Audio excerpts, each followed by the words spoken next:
할렐루야, 승리하신 주님을 찬양합니다. 하나님 12시기도에 나오신 여러분을 주님의 이름으로 축복합니다. 오늘 하나님께서 우리에게 주신 말씀은 요한복음 18장 35절에서 40절까지 말씀입니다.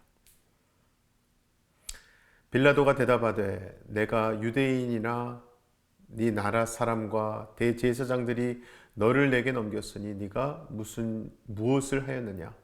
예수께서 대답하시되 내 나라는 이 세상에 속한 것이 아니니라. 만일 내 나라가 이 세상에 속한 것이었더라면 내 종들이 싸워 나로 유대인들에게 넘겨지지 않게 하였으리라. 이제 내 나라는 여기에 속한 것이 아니니라. 빌라도가 이르되 그러면 네가 왕이 아니냐? 예수께서 대답하시되 네 말과 같이 내가 왕이니라. 내가 이를 위하여 태어났으며 이를 위하여 세상에 왔나니 곧 진리에 대하여 증언하려 함이로라. 무릇 진리에 속한 자는 내 음성을 듣느니라 하신대. 빌라도가 이르되 진리가 무엇이냐 하더라. 이 말을 하고 다시 유대인들에게 나가서 이르되 나는 그에게서 아무 죄도 찾지 못하였노라. 유월절이면 내가 너희에게 한 사람을 놓아주는 전례가 있으니 그러면 너희는 내가 유대인의 왕을 너희에게 놓아주기를 원하느냐 하니 그들이 또 소리질러 이르되 이 사람이 아니라 바라바라 하니 바라바는 강도였더라. 아멘. 오늘 말씀은 예수님을 죽여야 하느냐 말아야 하느냐를 두고 유대인들과 빌라도 사이에 팽팽한 줄다리가 진행되고 있던 장면의 말씀입니다. 그 갈등의 줄다리기는 유대인들이 예수님을 밧줄에 묶어서 빌라도에게로 끌고 옴으로써 시작된 건데요. 사실 유대인들은 예수님을 빌라도에게로 끌고 오기 전에 이미 자기들끼리 재판을 끝낸 상태였습니다. 유대인들이 어떤 죄로 예수님을 빌라도에게 끌고 왔는지 누가복음 23장 1절 2절 말씀에 구체적으로 기록되어 있어요. 함께 보실까요? 예수를 빌라도에게 끌고 가서 고발하여 이르되 우리가 이 사람을 보매 우리 백성을 미혹하고 가이사에게 세금 바치는 것을 금하며 자칭 왕 그리스도라 하더이다 하니. 그러니까 여기 말씀 보면 그 죄목이 세 가지인 거예요. 첫째는 백성을 미혹했다는 것이고, 둘째는 세금 내는 것을 금했다는 거예요. 또 마지막으로는 자신을 왕이라고 주장했다는 겁니다. 그런데 사실 예수님은 백성을 미혹한 게 아니었죠. 백성을 오히려 불쌍히 여기셔서 굶주린 사람들 먹이시고 병든 사람들은 고쳐주셨거든요. 그리고 예수님은요, 국가에 세금도 내셨습니다. 자, 그런데 문제는 예수님께서 당신을 왕이라고 주장하셨다는 거예요. 당시는 로마 제국의 황제가 다스리던 시절이기 때문에 자신을 왕이라고 주장하는 것은 아주 심각한 반역죄에 해당이 됩니다. 그런데 그렇게 예수님이 정말 자신을 왕이라고 주장하셨다면 빌라도는 재판을 오래 진행할 필요도 없이 바로 예수님에게 사형 선고를 내림으로써 재판을 끝낼 수도 있었을 거예요. 그리고 그렇게 되었다면 유대인들과 빌라도가 서로 힘겨운 줄다리기를 할 필요도 없었겠죠. 그런데 재판을 통한 줄다리기가 진행되는 내용을 잘 살펴보면요, 빌라도는 예수님이 죄가 없다고 무려 3번이나 주장했다는 사실을 발견할 수 있습니다. 즉 재판관이었던 빌라도와 예수님을 고발한 유대인들 사이에 예수님이 유죄냐 무죄냐를 두고 여러 차례 밀고 당기는 힘겨운 줄다리기가 진행되었다는 거예요. 그런데 여기서 한 가지 이상한 점을 발견하게 됩니다. 유대인들이 예수님을 죽이고 싶다면 얼마든지 죽일 수 있었을 텐데 굳이 빌라도를 찾아가서 재판을 해가며 힘겹게 이렇게 줄다리기를 할 필요가 있었냐는 겁니다. 즉 유대인들도 모세의 율법 따라서 예수님을 돌로 쳐서 죽일 수 있었어요. 요한복음 8장에 나오는 가늠한 여인에 관한 내용을 생각해 보면 그때 유대인들이 그 가늠한 여인을 예수님 앞으로 끌고 오죠. 그러면서 돌로 그 여인을 죽여야 한다 주장한 적이 있었습니다. 그때 예수님께서 죄 없는 사람이 먼저 돌로 치라 라고 지혜롭게 말씀하심으로써 그 여인은 다행히 돌에 맞아 죽지 않았었죠. 자, 어쨌든 그러한 유대인의 입장에서 볼 때는 간음한 여인 때 하려고 했던 것처럼 자신이 하나님의 아들이라고 주장하고 계시는 이 예수님도 그들이 보기에는 신성 모독죄에 해당이 되기 때문에 얼마든지 그들은요 예수님을 돌로 쳐 죽일 수 있었습니다. 그럼에도 불구하고 유대인들이 예수님을 빌라도에게 고발한 이유는 십자가에 못 박아 처형하는 일은 오직 로마의 재판관인 빌라도만이 결정할 수 있었기 때문입니다. 그럼 예수님을 돌로 쳐서 죽이든지 십자가에 못 박아 죽이든지 죽이는 건 다 마찬가지일 텐데 유대인들이 예수님을 굳이 십자가에 못 박아 죽이려고 한다는데 무엇이 이유가 있을까요? 분명히 거기에 특별한 목적이 있었기 때문이거든요. 자, 일단 유대 종교 지도자들은요 예수님을 아주 많이 미워했습니다. 너무 많이 미워한 나머지 예수님을 그렇게도 죽이고 싶어 했어요. 그런데 그들은 예수님의 육체를 돌로 쳐 죽이는 것만으로는 만족할 수가 없었습니다. 사실 그들은요, 예수님의 생각과 예수님의 말씀이 모든 사람들의 기억 속에서 지워지길 원했었어요. 왜냐하면 예수님은 이 땅에 계실 때 특히 유대 종교 지도자들을 크게 책망하셨기 때문인데요. 그들의 위선을 책망하셨었죠. 그래서 마태복음 23장 27절에 보면 그러한 위선자들에 대한 예수님의 책망 말씀 나와요. 함께 보실까요? 화 있을진저 외식하는 서기관들과 바리새인들이여 회칠한 무덤 같으니 겉으로는 아름답게 보이나 그 안에는 죽은 사람의 뼈와 모든 더러운 것이 가득하도다. 그리고 실제로 당시 일반 이스라엘 백성들은요 예수님의 책망 말씀을 듣게 되면 겸손하게 회개하기도 했었습니다. 하지만 유대 종교 지도자들은 오히려 그 마음이 더 강팍해졌고요. 뿐만 아니라 예수님을 죽이기 위해 음모를 꾸미기까지 했었던 거예요. 그렇게 해서 그들은 돌로 쳐서 예수님을 죽일 수 있었음에도 불구하고 구태여 빌라도에게 가서 예수님을 십자가에 죽여달라고 고발했던 겁니다. 아까도 말씀드렸듯이 예수님의 말씀을 사람들의 기억 속에서 그렇게도 지우고 싶어 했기 때문에 그리고 그 방법으로 신명기 21장 23절 말씀을 인용하고 생각한 거죠. 나무에 달린 자는 하나님께 저주를 받았음이니라. 즉 그들은 예수님을 하나님께 저주를 받은 자로 만들고 싶었던 겁니다. 정말 예수님이 아무리 좋은 말씀을 많이 하셨어도 하나님께 저주받은 자로 사람들에게 기억된다면 예수님의 말을 누구도 신뢰하지 않고 마음에 담아주지도 않게 될 거라고 그들은 생각했던 거예요. 그래서 유대 종교 지도자들은 예수님을 얼마든지 쉽고 간단하게 죽일 수 있었습니다만 굳이 십자가에 달아서 죽이기를 원했던 거예요. 그리고 마침내 빌라도에게 그 재판을 해달라고 찾아왔던 겁니다. 자, 그럼 이제 그 재판 내용을 좀 더 구체적으로 살펴보겠습니다. 지금 유대인들이 예수님을 고발한 내용 중 하나는요, 예수님이 자신을 왕이라고 주장했다는 거예요. 그런데 여기서 놀라운 것은 빌라도가 그 이야기를 듣고도 그렇게 심각하게 생각하지 않았다는 겁니다. 본문 33절을 보실까요? 이에 빌라도가 다시 관정에 들어가 예수를 불러 이르되 네가 유대인의 왕이냐.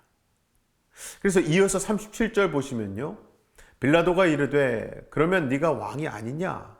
자, 이 질문에 예수님의 답변이 이어집니다. 예수께서 대답하시되 네 말과 같이 내가 왕이니라. 내가 이를 위하여 태어났으며 이를 위하여 세상에 왔나니 말씀해요.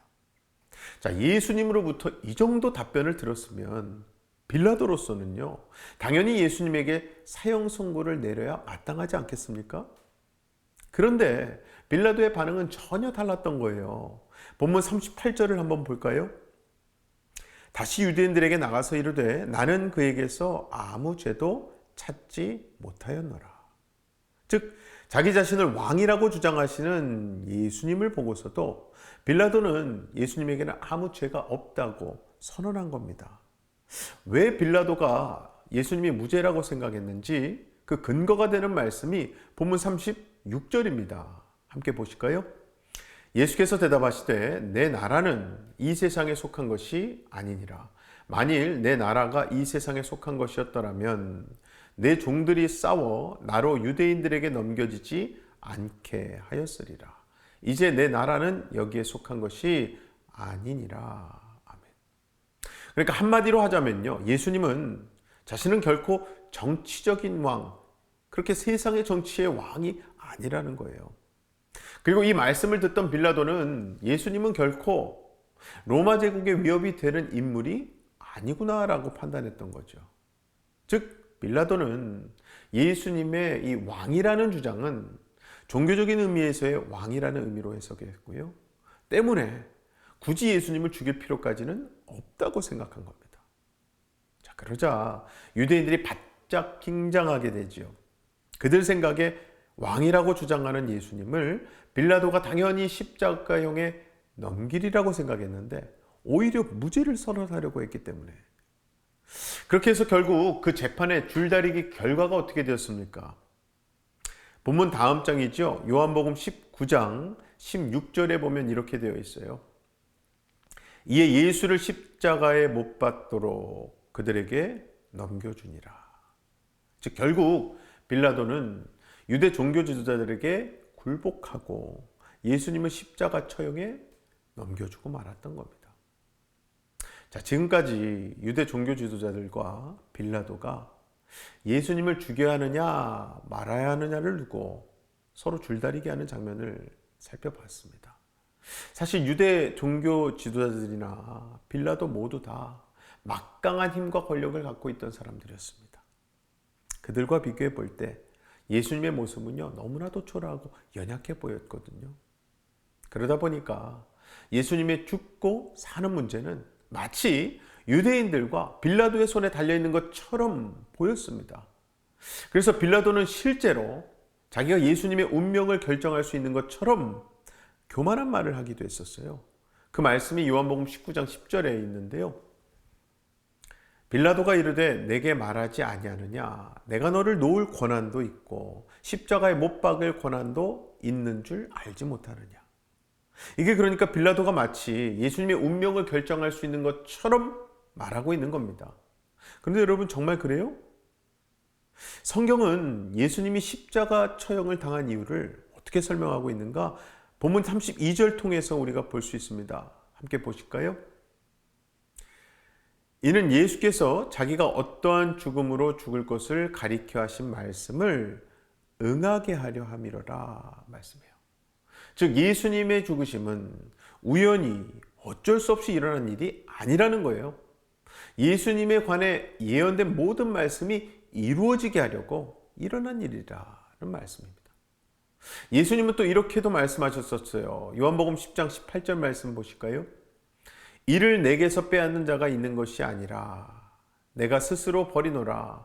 나는 버릴 권세도 있고 다시 얻을 권세도 있으니. 즉 예수님은요, 유대인 종교 지도자들이나 빌라도보다 권세가 약해서 연약한 어린 양처럼 죽으신 게 아니라 예수님 스스로 자신의 목숨을 죄인들을 위해 버리셨다는 겁니다. 저와 여러분을 위해 예수님은 십자가에 못 박혀 죽으셨습니다. 그리고 그 주님은요, 사흘 만에 다시 사신 부활의 주님이시요 승리하신 주님이신 줄로 믿습니다. 오늘 읽으신 본문 말씀 마지막 부분을 보시면 빌라도가 죄 없는 예수님과 십자가 처형을 기다리고 있었던 강도이자 반역자였죠, 바라바. 자, 이 둘 중에 한 사람을 풀어주겠다고 약속하는 장면이 나와요. 예수님을 그렇게 죽이고 싶을 정도로 미워하던 유대인들은요, 소리를 지르며 강도 바라바를 풀어주고 예수님을 십자가에 못 박아 죽이라고 외치죠.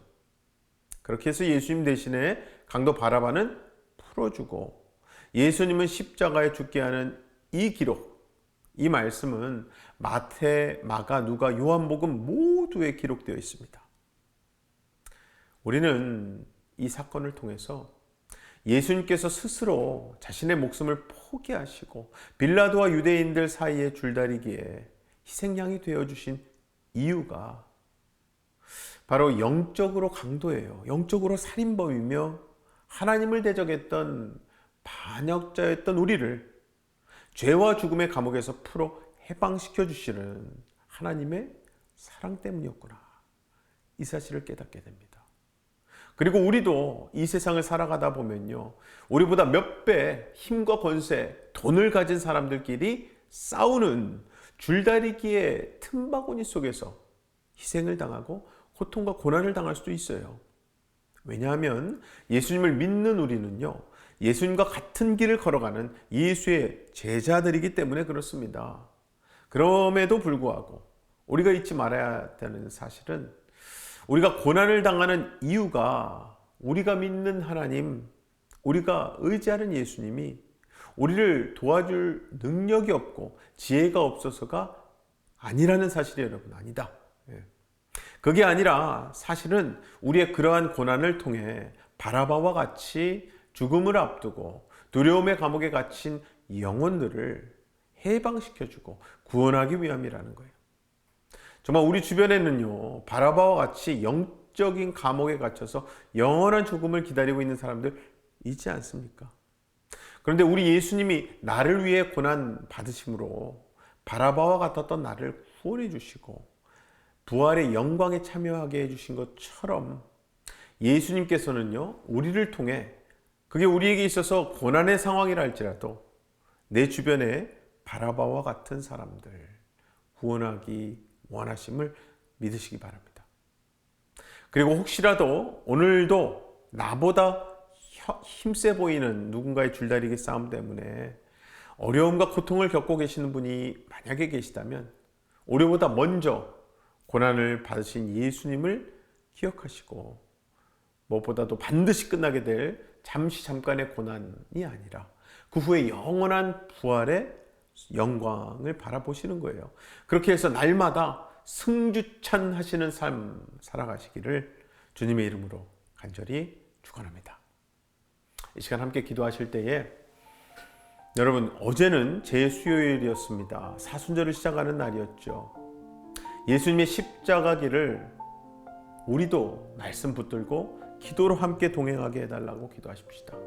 특히 오늘 말씀에서 나온 것처럼 우리도 때로는 힘 있는 자들의 줄다리기 싸움 사이에서 고통과 고난을 당할 수도 있어요. 하지만 나의 고난 그리고 인내를 통해서 죄와 죽음의 감옥에서 구원해야 하는 바라바와 같은 내 형제, 내 자매, 이웃들을 살려내는 삶을 살게 해달라고 기도하십시다. 정말 우리 예수님이 진정한 힘과 권세를 갖고 계셨음에도 불구하고 힘없는 어린 양처럼 죽으신 것은요, 마땅히 죽었어야 할 바라바와 같은 우리를 살리시겠다는 주님의 놀라운 의지, 놀라운 사랑 때문이었지 않습니까? 그러므로 우리 또한 주님의 제자로서 주님 걸어가신 길을, 사람 살리는 길을, 십자가의 길을, 구원하는 길을 끝까지 인내하며 따라가게 해달라고 기도하십시다. 그래서 잠깐의 고난 후에 영원한 부활의 영광을 소망하며 날마다 승주찬하는 삶 살게 해달라고 함께 기도합니다. 아버지 하나님 감사합니다. 하나님은 내로 이렇게 사순절 둘째 날 우리에게 하나님 말씀을 허락하시고 우리가 기도해야만 하는, 기도할 때 너무나도 복될 수밖에 없는 이유를 알려주시니 감사합니다. 아버지, 무엇보다 우리 예수 그리스도께서 우리와 내주하고 계시고 함께하고 계시며 십자가의 여정을 같이 가기 원하시는 줄 믿습니다. 우리가 우리 삶 가운데 많은 시간을 내려놓고 하나님 앞에 집중하게 하여 주시옵소서. 하나님 말씀 안에서 하나 되게 하시고 하나님 말씀으로 치유받게 하시며 예수 그리스도 이름으로 기도하기를 쉬지 않는 믿음의 공동체, 기도의 공동체가 다 되게 하여 주시옵소서. 그리하여 아버지, 오늘 주신 말씀이 우리 삶 가운데 다시금 말씀 붙들고 기도하는 삶으로 살아낼 수 있는 아버지, 악한 영들이나 거짓의 영들, 어둠의 영들을 말씀으로 물리치고 그 자리를 기도의 자리로 만들 수 있는 하나님의 귀한 군사들이 다 되게 하여 주시옵소서. 다음은 우리 새누리교회 기도하실 때에 우리 송경일 담임 목사님 위해서 여기간에 강건하시고 성령과 지혜로 충만하실 수 있도록 기도해 주시고요. 동역하시는 우리 부교육자분들과 평신도 리더십 위해서 기도 부탁드립니다. 특별히 복음의 전함 사역 위해서 한국 방문 중이신 우리 담임 목사님 토요일 날 돌아오시는데 안전하고 건강하게 돌아오실 수 있도록 기도해 주시고, 또 지금 인도에서 ETI 단기 선교 중이신 가희 자매님 위해서도 기도 부탁드리겠습니다. 함께 기도합니다. 아버지 하나님 감사합니다. 예수를 새롭게 된 우리 새누리교회를 허락하시고 아버지 말씀 안에서 하나 되게 하시니 감사합니다. 아버지 이 시간 하나님께 주신 북가주의 부흥의 역사에 우리가 쓰임받길 원합니다. 오늘 주신 말씀 붙들고 우리 주변에 잃어버린 영혼들에게 복음을 전할 수 있도록 도와주시고 역사하여 주시옵소서. 또 노방전도와 같은 아버지 우리의 전도의 길을 하나님께 축복하셔서 우리 모두가 정말 열심히 나가 세상 가운데 공토 가운데 나가서 아버지 복음으로 영혼 구원의 열매를 맺어가는 귀한 사명자들이 다 되게 하여 주시옵소서. 마지막으로 우리 주변에 질병으로 힘들어하고 있는 환우들이 있습니다. 또 여러 가지 문제로 고통 중에 있어서 하나님만 할 수 있는 상황 가운데 있는 분들 계세요. 우리 함께 환우 위해서, 문제 속에 있는 분들 위해서 기도하십시다. 하나님께서 치유하시고 하나님께서 인도해 주시고 구원해 주시기를 기도하십시다. 함께 기도합니다. 아버지 하나님 감사합니다. 우리 새누리교회 하나님 너무나도 사랑하셔서 육신의 질병으로 고통 중에 있는 분들을 아버지 가만 놔두지 않으시고 주변에 기도하는 자를 통해서 기독케 하시니 감사합니다. 특별히 하나님 매일매일마다 아버지 여러 가지 사정이 생기면서 변동사항이 있을 수 있는 상황이지만 그럼에도 불구하고 차분하게 아버지 그 성교를 준비할 수 있는 우리 모든 우리 교회 또 성도들 또 기도자들 다 되게 하여 주시옵소서. 특별히 하나님 서로에서 기도하기를 쉬지 않게 하시고 하나님 앞에 온전히 매달려서 예수 이름으로 기도하게 하셔서 치유받을 것 치유받게 하시고 문제 해결 받을 것들은 가장 선하게 해결되는 것을 경험하게 하여 주시옵소서. 아버지 하나님 앞에 감사드리며 예수 그리스도의 이름으로 기도합니다. 아멘.